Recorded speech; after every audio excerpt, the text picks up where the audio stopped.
mendengar kata diare, mungkin yang terlintas di pikiran kita hanyalah sakit perut. Padahal bagi balita, diare bisa menjadi masalah kesehatan yang cukup serius.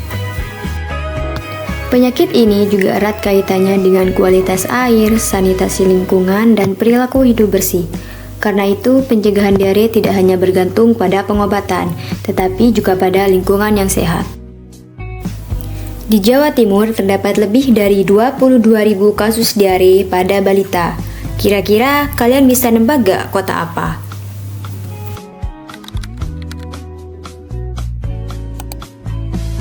Halo semuanya, selamat datang di Health Journey.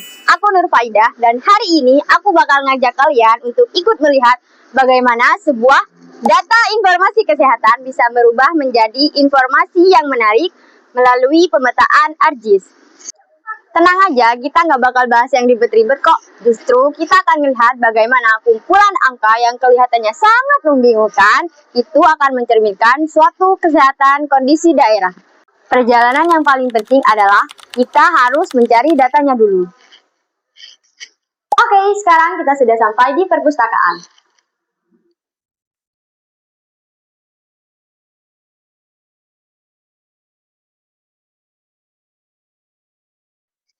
Nah, sebelum membuat peta, kita harus tahu dulu apa yang kita akan teliti.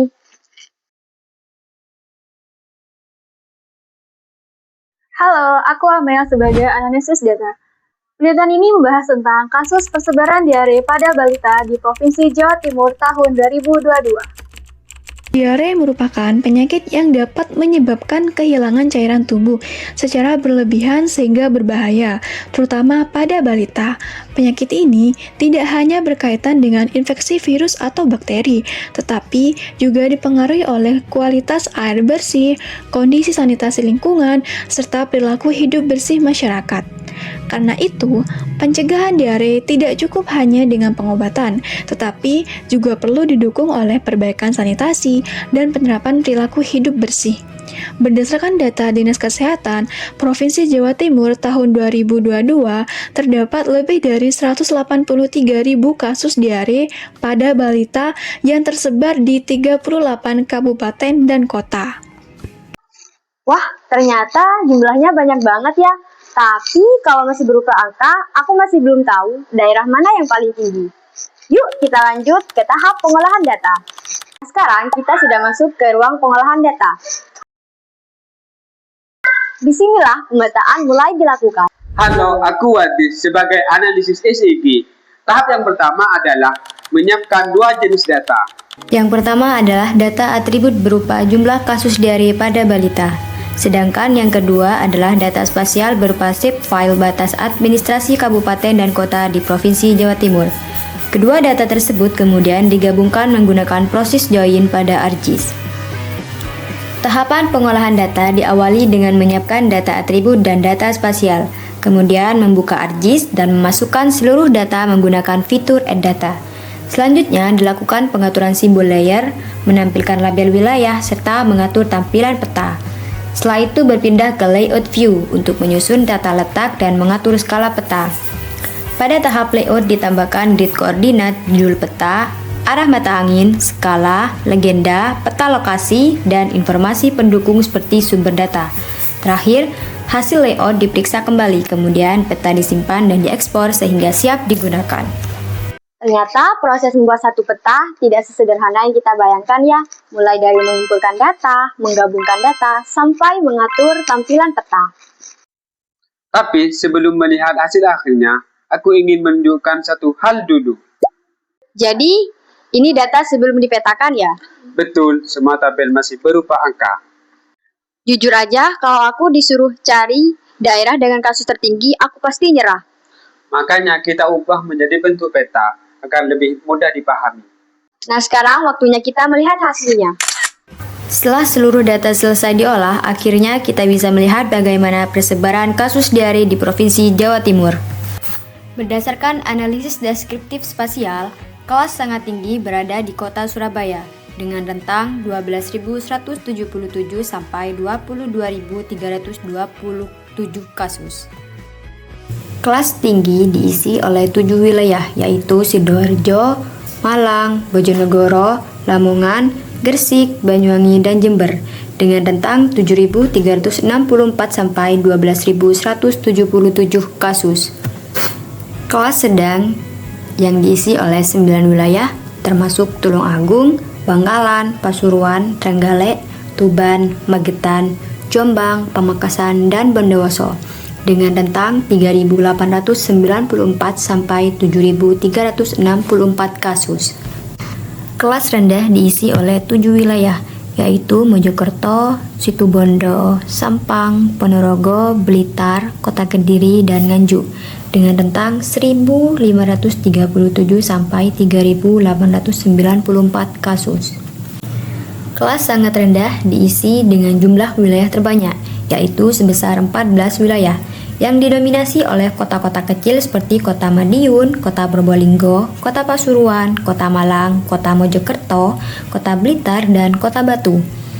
Kemudian diisi juga oleh kabupaten-kabupaten di ujung selatan maupun timur provinsi, seperti Pacitan, Lumajang, Sumeneb, Kediri, Ngawi, Probolinggo, dan Madiun.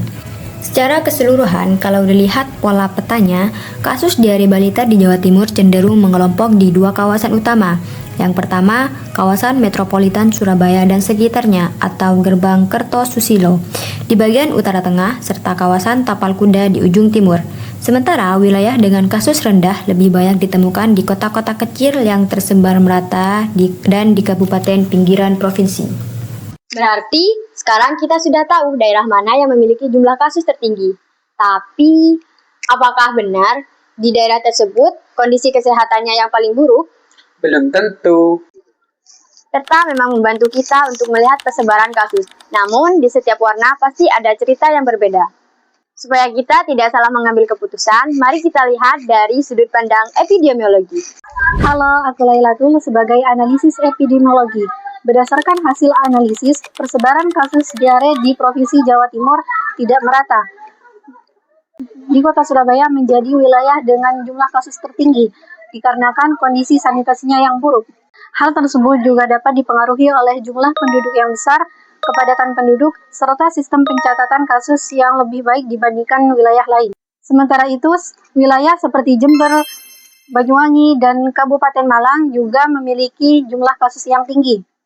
Kondisi tersebut kemungkinan dipengaruhi oleh beberapa faktor, seperti kurangnya akses air bersih, sanitasi lingkungan, serta perilaku hidup sehat masyarakat. Jadi, kesimpulannya adalah sebaran kasus diare balita di Provinsi Jawa Timur pada tahun 2022 sangat tidak merata antar wilayah. Hasil klasifikasi membentuk 5 kelas dengan rentang yang jauh berbeda. Dari 328 kasus di Kabupaten Lumajang dengan kelas sangat rendah sampai 22.327 kasus di Kota Surabaya dengan kelas sangat tinggi. Kasus diare balita cenderung mengelompok secara spasial di 2 kawasan utama. Yang pertama, kawasan aglomerasi Gerbang Kertosusilo yang diisi oleh Surabaya, Sidoarjo, Gresik, Lamongan, dan Malang. Kemudian di bagian utara, tengah-tengah provinsi, dan kawasan Tapal Kuda seperti Banyuwangi dan Jember. Kemudian di ujung timur. Sementara itu, kasus rendah lebih banyak ditemukan di kota-kota kecil dan kabupaten-kabupaten di wilayah pinggiran provinsi. Tingginya kasus di kawasan aglomerasi kemungkinan besar dipengaruhi oleh kombinasi antara kepadatan penduduk, tekanan urbanisasi, dan keterbatasan infrastruktur sanitasi yang tidak sebanding dengan laju pertumbuhan pemukiman. Sementara di kawasan yang lebih pedesaan seperti Tapal Kuda dan Madura, faktor keterbatasan akses layanan water, sanitation and hygiene atau WASH akibat luasnya wilayah dan khusus untuk Kota Surabaya, tingginya angka kasus perlu dimaknai secara hati-hati, bukan semata indikasi kondisi water, sanitation and hygiene-nya menjadi yang terburuk se-Jawa Timur, melainkan juga kemungkinan dipengaruhi oleh jumlah penduduk yang jauh lebih besar dan cakupan pelaporan kasus yang lebih lengkap dibanding daerah lain. Terima kasih sudah mengikuti perjalanan kami di Health Journey. Saya Nurfaida. Saya Almel. Saya Wadis. Saya Lenila. Sampai jumpa